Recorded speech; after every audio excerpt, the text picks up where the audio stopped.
Sin duda, Costa Rica es un país altamente sísmico por la ubicación geográfica que tenemos. Y por eso, esta semana incluso, nosotros los ticos estamos acostumbrados a sentir movimientos telúricos, espero que hoy no, terremotos, sismos.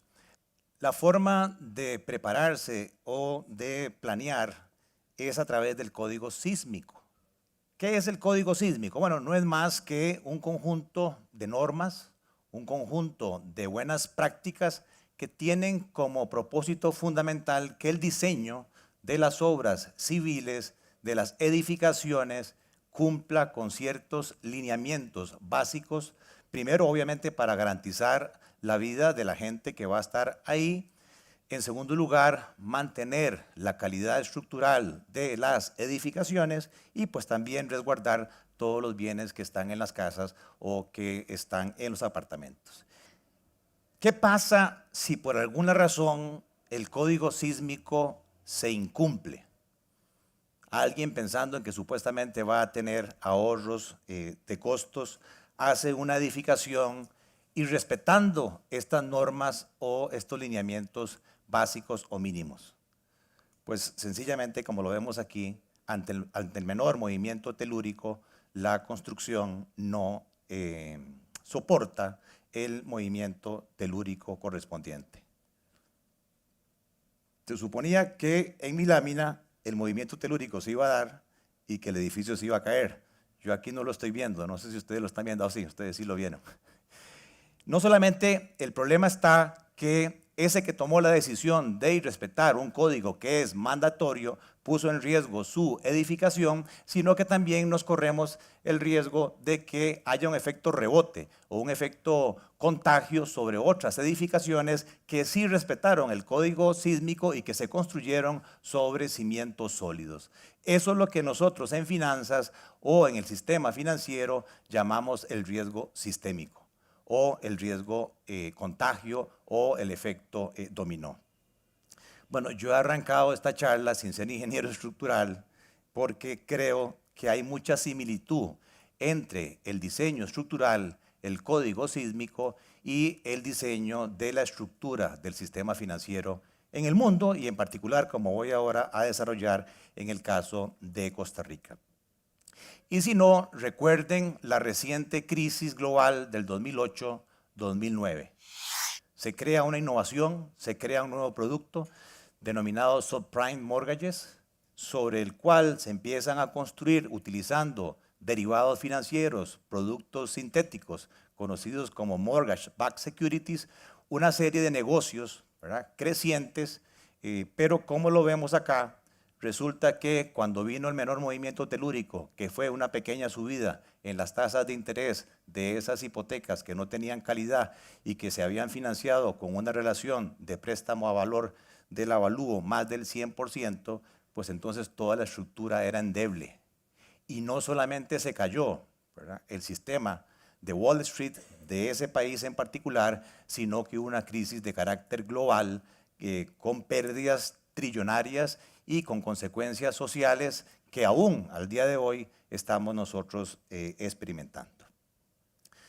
Cuando Roberto me invitó a esta charla, yo lo pensé en decirle que sí o que no, sobre todo por la coyuntura actual que está pasando el país. Vean, yo vengo a esta presentación no a causar pánico, no a generar miedo, no a generar temor. Quiero hacer la advertencia. Como participante que fui del sistema financiero, creo que es mi responsabilidad social venir a compartir con ustedes una serie de debilidades estructurales que yo considero sigue teniendo el sistema financiero, pero que aún estamos en tiempo, creo yo, de corregir. Dicho eso, entonces voy a empezar por el final de la película, ¿verdad? Cuando le interesa ver el final de la película.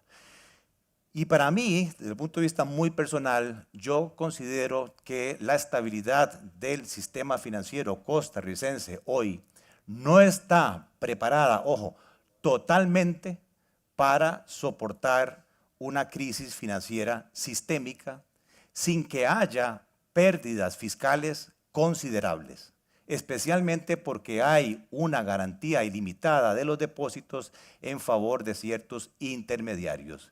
y si no entendemos el caso, pues ahí está el Banco Crédito Agrícola, que le ha costado al Ministerio de Hacienda, al banco más pequeño, 133.000 millones de colones, que si no se fusiona con el Banco de Costa Rica, irían a sumar al déficit fiscal que hoy tenemos, que nuestra señora Contralora lo mencionó, el déficit fiscal no es 7.2, es 7.5 por las pérdidas actuales de ese rescate financiero del Banco Crédito Agrícola.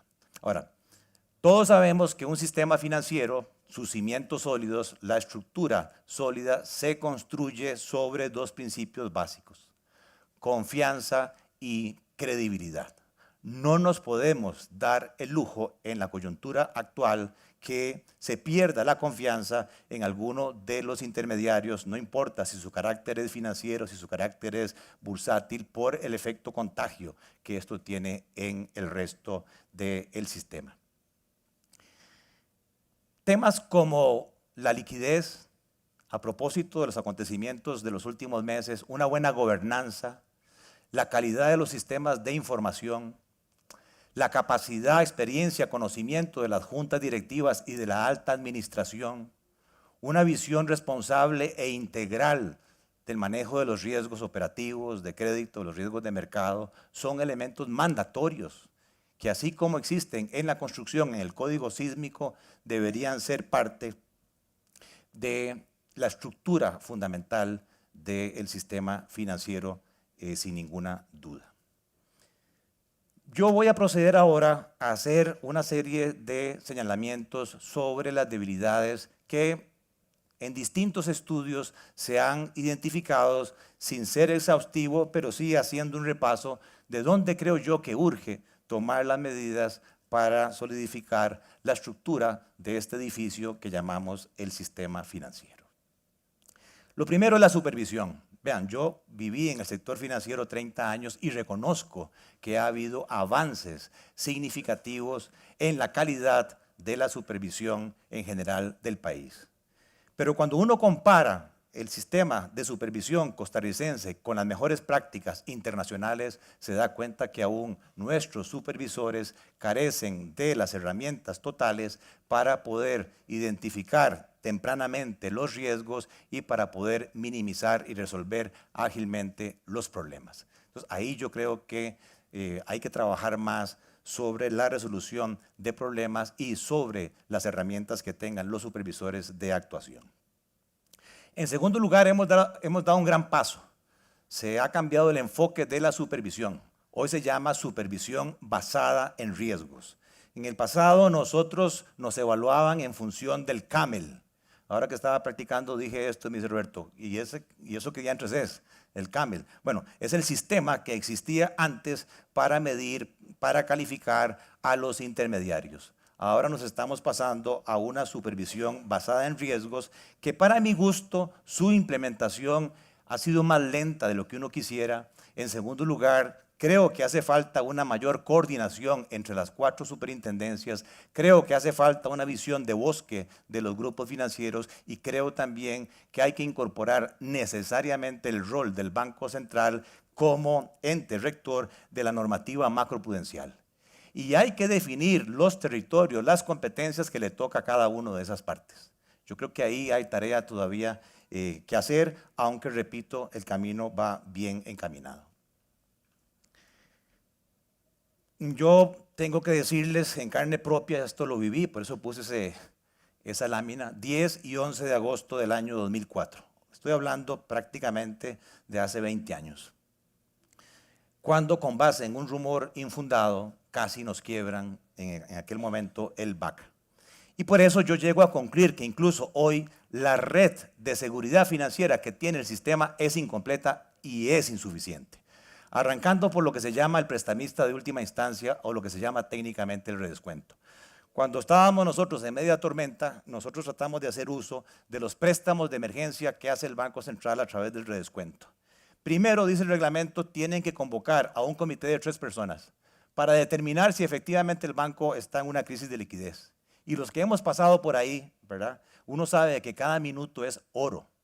En segundo lugar, si concluyeron ese comité que efectivamente había un problema de liquidez, tienen que empezar a pedir las garantías que califican para el descuento. con la sorpresa de que solamente son garantías reales hipotecarias y de créditos de corto plazo y en colones. Todos los que estamos en esta actividad sabemos que ese fenómeno es quizás el más escaso y por lo tanto para mí el redescuento no funciona.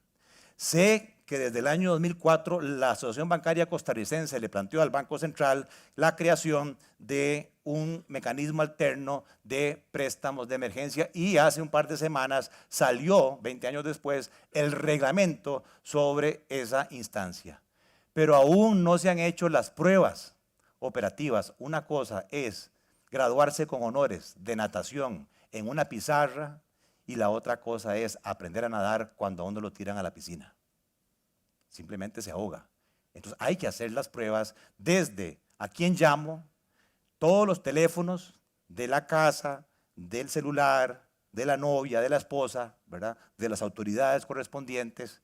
Esto es un trabajo 24/7, la crisis puede suceder a cualquier minuto y por lo tanto tiene que haber esa comunicación fluida entre los distintos participantes. Por otro lado, el Banco Central lleva, yo diría, años, décadas, desarrollando un proyecto de ley de seguro de depósitos y de resolución de problemas que sigue sin salir. En cuanto a los planes de pensión estatales de beneficio definido, hay N estudios actuariales que demuestran que esos planes tienen debilidades fundamentales y que no son sostenibles a largo plazo. Alguien se enteró de que yo iba a dar esta charla y ayer en La Nación salió el plan de pensiones del ICE. Bueno, así como ese, hay otra serie de planes de beneficio definido que tienen que sufrir ajustes en sus parámetros para que sean sostenibles en el largo plazo. ¿Qué es lo que ha sucedido? Incluso ha habido movimientos para evitar que la supervisión trabaje sobre ellos y eso se ha llevado incluso a los estratos judiciales. La dolarización es un fenómeno que causa riesgos de liquidez y riesgos de solvencia al sistema, más aún cuando ya no solamente los clientes, sino también los mismos agentes participantes consideran que el riesgo cambiario en este país es nulo o es muy bajo, porque el Banco Central rescata, porque el Banco Central interviene, porque el Banco Central mantiene un tipo de cambio nominal artificialmente bajo, tanto así que en los últimos 4 años la devaluación promedio anual de este país fue 0.8%. Hoy hay 800,000 familias costarricenses endeudadas en dólares sin tener capacidad de generar dólares. Hoy el 40% de la deuda del gobierno central está en dólares. Hoy los pasivos de las entidades autónomas en su mayoría están en dólares. Por lo tanto, este riesgo es latente. Y yo difiero de lo que se ha tomado como estrategia en los últimos años, que es satanizar los dólares. No es posible que teniendo inflaciones de un dígito, la tasa promedio de préstamos en colones de este país siga siendo 16%. Unas tasas reales bestiales, porque no se ha trabajado en la eficiencia de la intermediación, en la competencia de la intermediación en colones. En mi opinión, la exposición de riesgo de los intermediarios bursátiles, de los intermediarios financieros, de las compañías de seguros, de los portafolios individuales en bonos soberanos costarricenses se nos ha ido la mano. Asegúrese de tener diversificación, que no todos los huevos estén en la misma canasta, pero mi abuela también me decía, y asegúrese que no solamente estén en huevos. Hemos pecado solamente de ver la tasa de interés que nos pagan los bonos del gobierno de Costa Rica y nos hemos olvidado del riesgo. Claro, si hay un problema de liquidez y Dios no lo quiera, un problema de insolvencia, pues obviamente como sistema vamos a sufrir. En cuanto a las deudas de las familias, resulta que los intermediarios financieros solo tienen una visión parcial del apalancamiento de las familias, que es la Central de Información de Deudores, donde no se registran las deudas con los créditos comerciales, ni tampoco se registran ahí las deudas cada vez mayores del sistema informal. Y eso hace que, junto con una política, en mi criterio, a veces irresponsable de los intermediarios que tiran a sus fuerzas de ventas a ganar market share y a colocar, nuestras familias hoy estén en exceso endeudadas.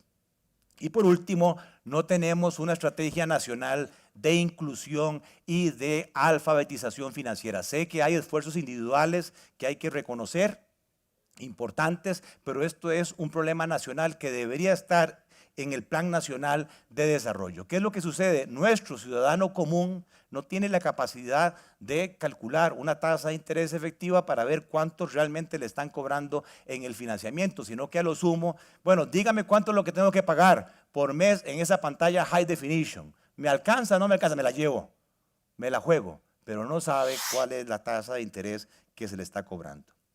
Y por último, el medio de pago preferido sigue siendo el efectivo. Tanto así que todos sabemos que hay incluso, no solamente en las familias, sino ciertos sectores comerciales que manejan grandes masas de efectivo. No hay transparencia, no hay trazabilidad fiscal y nos genera un costo operativo que en mis tiempos lo habíamos calculado de 500 millones de dólares anuales. Casi la reforma fiscal que está pretendiendo pasarse hoy se ahorraría si tuviéramos una fecha donde el Banco Central nos dice desapareció el uso del efectivo, vamos a la modernidad, el pago electrónico como existe ya en los países asiáticos y en otros países europeos. Bueno, yo sé que he sido bastante ácido, álgido, señalando las debilidades de la estructura, pero quisiera concluir mi presentación diciendo hay soluciones. Hay soluciones, no es que esto no se pueda resolver y entonces quisiera dar algunas sugerencias de solución. Obviamente, lo primero es crear una comisión mixta de reformas financieras en la Asamblea Legislativa con la participación de las autoridades técnicas que conocen de esta materia. Yo he pasado por la Asamblea Legislativa y les puedo decir que el conocimiento financiero de las personas que están ahí es mínimo, si no nulo. Por lo tanto, es necesario que los entes técnicos se involucren y participen en esta comisión mixta. Desde el año 1995 no existe en el país una comisión de reformas financieras. En segundo lugar, se requiere un rol más activo del Banco Central. El Banco Central tiene que marcar la cancha, tiene que ir ahí al Congreso, tiene que defender sus posiciones para que se apruebe la ley de supervisión consolidada, para que se apruebe la ley de seguro de depósitos y resolución de problemas, para que se apruebe la ley de idoneidad y experiencia de las juntas directivas y de la alta administración de los bancos, para que se apruebe la protección legal de los supervisores. Si los entes técnicos no están marcando la cancha en Cuesta de Moras, nada sale, simplemente los proyectos se archivan. Y hay que implementar ahora que estamos en condiciones normales el mecanismo de préstamos de emergencia o de última instancia. Vean, cuando uno está metido en el vendaval, en la tormenta, elementos como el siguiente: no te puedo dar colones porque la gente quiere efectivo, porque la bóveda del Banco Central se abre automáticamente y se abre a partir de las 9 de la mañana. Y yo le ofrecí a la gente que a partir de las 7 de la mañana podían ir a recoger el efectivo a cualquier sucursal del BAC. Yo no sé si todavía la bóveda del Banco Central automática se abre a las 9 de la mañana o ya tiene apertura a cualquier momento. Hasta esos elementos específicos son importantes a la hora que estamos en el vendaval. Y finalmente hay que modificar el reglamento de la Central de Información de Deudores para incorporar tanto el crédito informal financiero como el crédito comercial, porque son fuentes también de riesgo sistémico. Quisiera concluir mi presentación que soy optimista, como decía Winston Churchill. Un pesimista ve una amenaza en cada oportunidad. Por el contrario, un optimista ve una oportunidad en cada amenaza. Creo que yo he sido tal vez un poco excesivo en mi presentación porque dicen por ahí mis abuelos que el que se quema con leche hasta la cuajada sopla. Muchas gracias.